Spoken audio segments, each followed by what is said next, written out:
melihat apa yang kalian nyanyikan Tuhan, yang kami pujikan hari ini.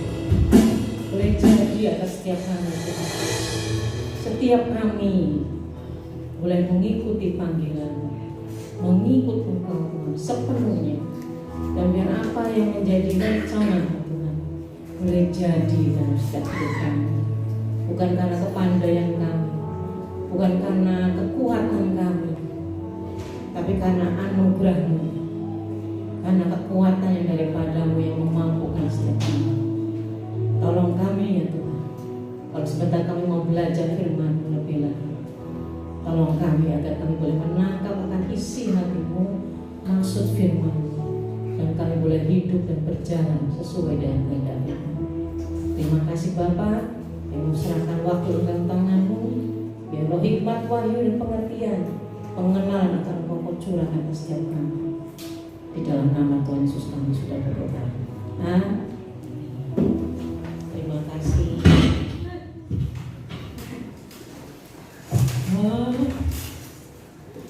Oke, Tante mau membahas satu topik. Kita buka dulu ayatnya dulu ya. Kita buka di Matius 19. Matius 19 ayat 16 mulai. Mungkin kalian sudah tahu ceritanya ini ya. Matius 19 ayat 16 mulai sampai nanti ke 26. Kita baca bergantian ya.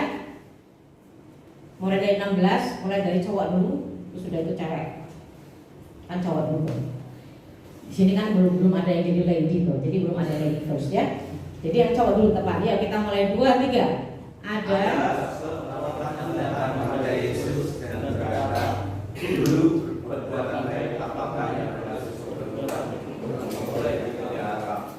11. Jawab Yesus, apakah sebabnya engkau bertanya kepadaku tentang apa yang baik? Hanya satu yang baik. Tetapi jikalau engkau ingin masuk ke dalam hidup, turutilah segala perintah Allah. 18. Kata orang itu kepada dia, perintah yang mana? Kata Yesus, jangan membunuh, jangan berzina, jangan mencuri, jangan mengucapkan saksi besar. 19. Hormatilah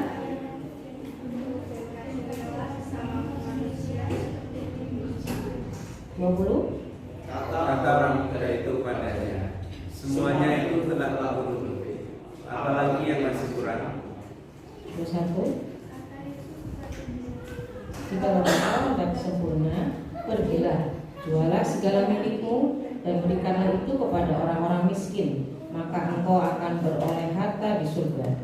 Kemudian datanglah kemari dan ikutlah aku. Semua sudah tahu ceritanya kan? Ini tentang orang muda, masih muda tapi sudah kaya. Di sini ada yang mau masih muda sudah kaya? Ya, tapi jangan pakai prinsip muda kaya raya.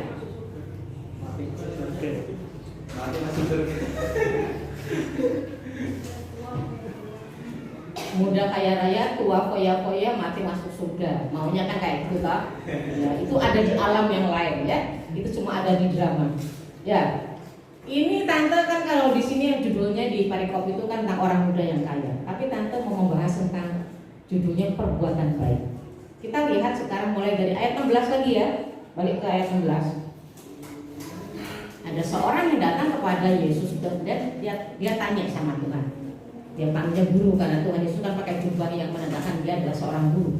Guru, perbuatan baik apakah yang harus perbuat untuk memperoleh hidup yang... Jadi orang muda, anak muda ini berarti punya prinsipnya apa? Kenapa kok dia tanya? Aku harus berbuat baik apa supaya aku masuk hidup ke... Berarti prinsipnya orang muda ini, kalau aku mau masuk ke dalam hidup yang kekal, berarti harus apa? Berbuat baik. Dan ini yang menjadi prinsip mayoritas orang-orang di dunia. Termasuk orang Kristen juga ada yang masih seperti itu. Pokoknya hidupnya yang baik lah, jangan ngapusi gitu ya, jangan nyolong, pokoknya yang baik gitu. Nanti pasti masuk surga. Tapi kalau kita perhatikan, kita lanjutkan ya. Jadi berarti anak muda ini punya prinsip, kalau mau masuk dalam hidup yang kekal, aku harus berbuat baik. Kita lanjutkan tadi yang ayat rodok nyorot situ ya. Yang ke-20. Yang sebelumnya kan waktu dia tanya gitu, Tuhan Yesus jawabnya apa? Harus mentaati seluruh perintah 10 perintah Allah kan? Jangan berdusta, jangan mencuri, jangan berzina, hormati ayah ibumu, semuanya. Kata orang muda itu dijawabnya apa? Semuanya itu telah kututup. Wah, hebat ya. Hebat loh. 10 perintah Allah dia sudah lakukan. Tapi dia masih tanya, apalagi yang masih kenapa kok dia tanya gitu? Seharusnya kalau kayak ahli Taurat di zaman dulu gitu ya, dia sudah melakukan 10 hukum Taurat, berarti kan dia sudah merasa suci.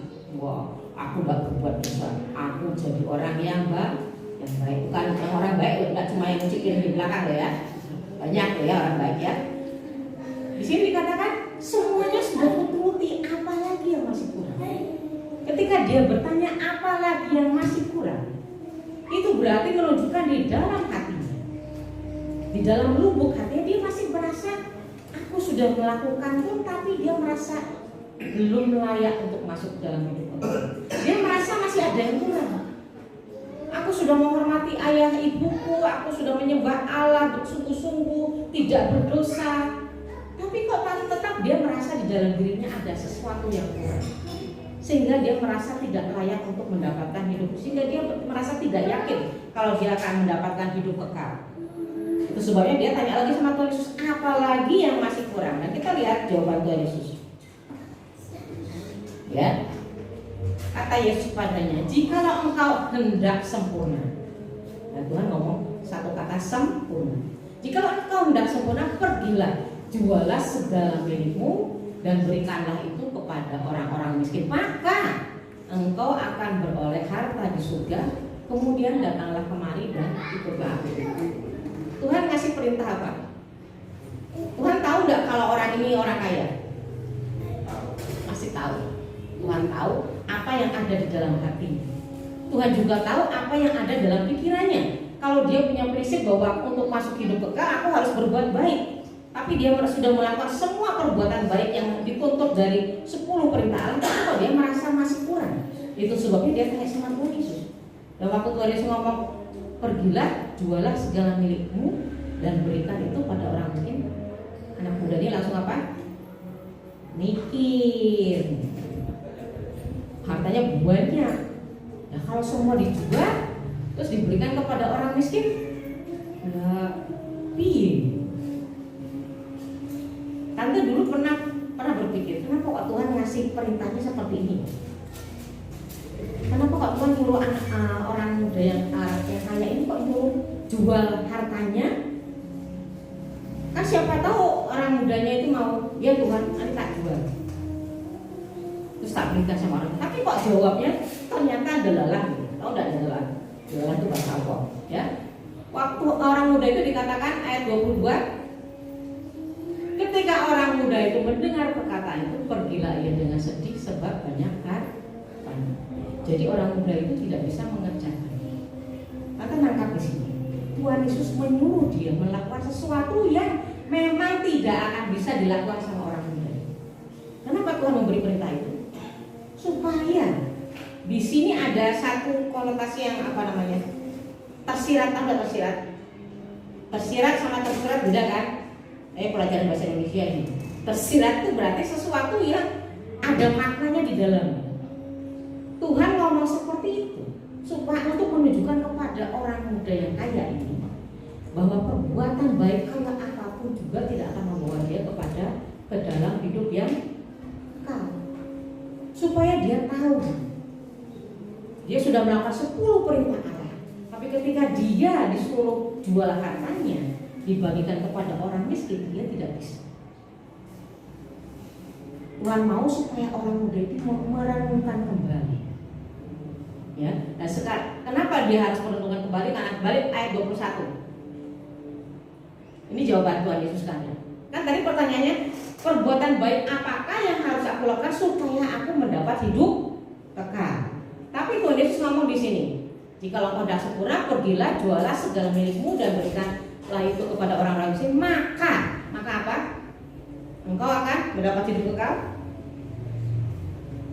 Tuhan ngomongin gitu enggak? Ternyata tidak. Tuhan jawabnya apa? Maka engkau akan beroleh harta di surga, kemudian datanglah kemari dan ikutlah aku. Tuhan tidak menjawab kalau kamu jual itu berikan kepada orang miskin, kamu akan mendapat hidup kekal. Tapi Tuhan ngasih satu langkah demi langkah. Tidak cuma di situ terus kamu dapat hidup kekal. Ternyata tidak. Tapi Tuhan ngajarkan kalau kamu jual, kamu beroleh harta di surga, nabung di surga. Tapi surga itu datang kemari, ikut aku. Karena Tuhan mau dia belajar firman Tuhan lebih lanjut. Ya, tante pengen di sini kita nangkap bahwa apa yang kita lakukan tidak ada hubungannya dengan keselamatan. Keselamatan itu gratis, ya, anugerah. Bahkan pelayanan kita yang kita lakukan apapun juga tidak ada hubungannya dengan keselamatan. Itu kita lakukan karena kita mengucap syukur, karena kita menyatakan kasih kita kepada Tuhan dengan apa yang kita lakukan. Tapi keselamatan itu anugerah semata-mata. Kenapa kita ngomong itu? Karena memang kita lihat ya, sesudah Tuhan memberikan itu, dikatakan di Matius 19 ayat 26. Kita loncat. Kan sudah itu murid-muridnya ngomong lah, kalau kayak gitu Tuhan berarti siapa yang bisa diselamatkan?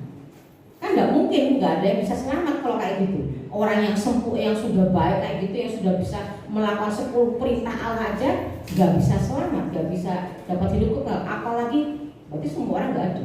Tuhan jawabnya apa? Bagi manusia hal ini tidak mungkin, tetapi bagi Allah segala sesuatu mungkin. Dulu waktu tante pertama kali baca ayat ini itu pikirannya apa? Oh, kalau berdoa, mendoakan sesuatu yang mustahil. Yang mustahil itu apa? Ada yang ngirim mobil BMW di rumah, itu kan sesuatu yang mustahil ya toh? Buat manusia itu kan mustahil, buat Tuhan tidak ada mustahil. Pernah nggak mikir seperti itu, ya? Tapi ternyata kalau kita baca dari atasnya, ayat-ayat di atasnya, Tuhan yang tunjukkan di sini sesuatu yang tidak mungkin itu adalah bahwa perbuatan baik manusia memang tidak mungkin menyelamatkan. Nah, kalau dari pihak manusia itu sesuatu yang tidak mungkin, yang mustahil. Tapi bagi Allah segala sesuatu mungkin. Maksudnya apa? Kalau Allah yang bertindak, Allah yang turun dari surga melalui anaknya Tuhan Yesus mati di kayu salib untuk menebus dosa kita, maka hal itu mungkin terjadi. Kita bisa diselamatkan dengan iman percaya kita. Kenapa Tuhan mau bagi manusia hal ini tidak mungkin? Kita lihat di perjanjian lama sekarang di satu ayat Yesaya 64 ayat 6. Yesaya 64 ayat 6. Ya. Demikianlah kami itu waktu itu Nabi Yesaya berdoa untuk seluruh orang Israel. Kami sekalian seperti seorang najis dan segala kesalehan kami seperti apa? Kain kotor. Kesalehan seperti kain kotor. Kain kotor tuh kamu tahu tuh? Gombal. Bukan rayuan gombal, bukan. Tapi kain kotor. Kamu pernah nggak ngelap mulutmu kalau habis makan pakai tisu bekas? Pernah? Mau nggak kalau misalnya kamu habis makan celemotan gitu, makan ikan bakar tadi, terus tante nyari tisu yang bekasnya Ashley gitu, terus tak kasih nih kamu. Mending yang bekasnya Ashley ya, yang bekasnya si lain kayak gitu. Mau nggak? Kan masih nggak mau. Kita kalau misalnya ngapal rumah aja, ngapal di sini. Tapi pakai empelnya yang bekas, yang nggak pernah dicuci, mambunin badak, sudah kalau pernah nggak? Mau nggak? Kita mesti kalau ngepel lantai aja, kita pengennya dengan kain pel yang sudah bersih, wangi, pakai super pel, pakai wipol, pakai apalah, pokoknya sesuatu yang bersih dan wangi. Itu kalau kita bersih-bersih. Tapi dikatakan kesalahan kami seperti kain kotor. Ada juga kita juga kesalahan kita seperti kain kotor. Artinya apa? Apa yang kita lakukan, kesalahan kita tidak bisa membersihkan dosa kita. Sama seperti kita mau bersihin bersihin yang kotor gitu, tapi pakai kain kotor, akhirnya jadinya tambah kotor, tambah mambu. Itu Itu yang dikatakan oleh Nabi Yesaya. Kesalahan kita ini seperti kain kotor. Jadi jangan pernah bangga kalau wah aku sudah salah ini. Aku kalau jalan seperti Tuhan Yesus. Ya, karena Tuhan kamu kesalahan kita itu seperti kain kotor. Jadi kalau kita sekarang mendapat keselamatan, mendapat hidup kekal, itu semata-mata oleh anugerah Tuhan. Dan selayaknya kita membalas apa yang sudah Tuhan berikan kepada kita dengan apa? Dengan apa? Dengan apa yo? Bagaimana caranya membalas apa yang Tuhan berikan kepada kita? Ya, tidak bisa memang. Tapi kita berusaha melakukan apa yang Tuhan mau. Seperti tadi kita nyanyi. Ku ikuti panggilanmu, bukan setia. Itu salah satunya. Setia dalam pelayanan kalian, setia dalam panggilan kalian, termasuk juga setia dalam keluarga kalian. Apa yang harus kalian lakukan di tengah-tengah keluarga? Ya, apa yang kita lakukan, perbuatan baik kita tunjukkan. Itu bukan untuk kebanggaan kita, bukan untuk menyelamatkan hidup kita, bukan untuk hidup kekal, tapi untuk menunjukkan kalau aku ini adalah anak Tuhan. Ya enggak? Ya toh? Kalau misalnya Esli menunjukkan sebagai anaknya Bapak Musa, itu piye caranya? Yang melakukan seperti apa yang bapaknya mau. Ya, Esther juga lakukan apa yang seperti bapaknya mau, saya juga. Oh, jangan marah. Ya, apa yang kita lakukan seperti yang Tuhan mau. Itu sebabnya kita mau mengingat hal itu. Tante mau bahasa seperti ini. Tante dapat firman ini sebetulnya 3 minggu yang lalu. Tante tidak tahu mau disampaikan di mana. Cuma tak simpan di HP. Kemarin di SMP 19 mau tak sampaikan kok rasanya tidak mantap. Waktu kemarin dadakan Musa ngomong, belum ada yang ngisi di YouTube gitu. Oh ya weh, berarti ya ini. Ya, ini cuma untuk mengingatkan kalian. Perbuatan baik kita tidak bisa menyelamatkan. Yang menyelamatkan adalah hanya iman percaya. Selama kita setia kepada iman kita, maka itu akan menyelamatkan kita. Oke? Bagi Tuhan tidak ada yang mustahil. Udah ya? Oke, tante tidak akan panjang-panjang. Apa mau diperpanjang silakan sama Om Andre. Ya, kita berdoa. Kami mengucap syukur Tuhan. Kami sudah diingatkan kalau apa yang kami lakukan, meskipun dunia ini menilai kami baik Tuhan, tapi di hadapan Engkau kebaikan kami seperti kain kotor. Sebab itu Tuhan, kami mau ketika kami melakukan kebaikan kami melakukannya di dalam Engkau. Karena di luar Engkau kami tidak dapat berbuat apa-apa. Seperti firman-Mu Tuhan yang mengatakan, di luar Engkau kami tidak dapat berbuat apa-apa, tapi di dalam persekutuan dengan Engkau jerih payah kami tidak sia-sia. Apa yang kami lakukan Tuhan, apa yang kami usahakan, ketika kami melakukannya di dalam Engkau Tuhan, tidak ada yang percuma, tidak ada yang sia-sia. Tolong kami, ingatkan kami Tuhan, agar dalam segala apa yang kami lakukan, kami boleh melibatkan Engkau. Tidak hanya sebagai penonton Tuhan, tapi Engkau sebagai pemimpin yang menunjukkan apa yang harus kami lakukan, kemana kami harus pergi, apa yang kami harus ambil keputusan Tuhan. Tolong kami, sehingga dalam hidup kami Tuhan, kami boleh sungguh-sungguh menunjukkan kalau kami adalah anak-Mu, kalau kami sudah ditebus oleh darah-Mu, dan kami Tuhan mau menjalani hidup kami dengan ucapan syukur kepada-Mu sebagai anak-anak-Mu. Tolong kami Roh Kudus, ingatkan setiap anak-anak-Mu di tempat ini Tuhan, agar kami senantiasa boleh bersyukur kepada-Mu buat kebaikan-Mu, buat perbuatan-Mu, buat penebusan-Mu Tuhan yang sudah Kau menyatakan bagi kami. Tolong kami untuk kami boleh setia senantiasa dalam segala apa yang kami kerjakan. Terima kasih Bapa. Kami mengucap syukur di dalam nama Tuhan Yesus kami sudah berdoa. Amin.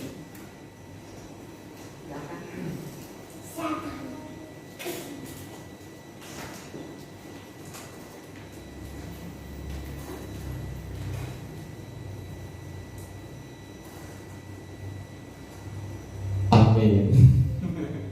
Siap, amin. Ya, mengerti ya semuanya. Firman Tuhan hari ini singkat, padat, dan jelas. Kalau belum jelas, tanya lagi sama Pak Dosi. Kita selesai dengan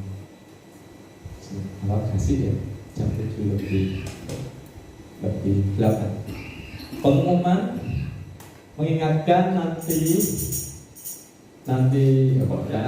besok Kamis kita akan ibadah kenaikan ya.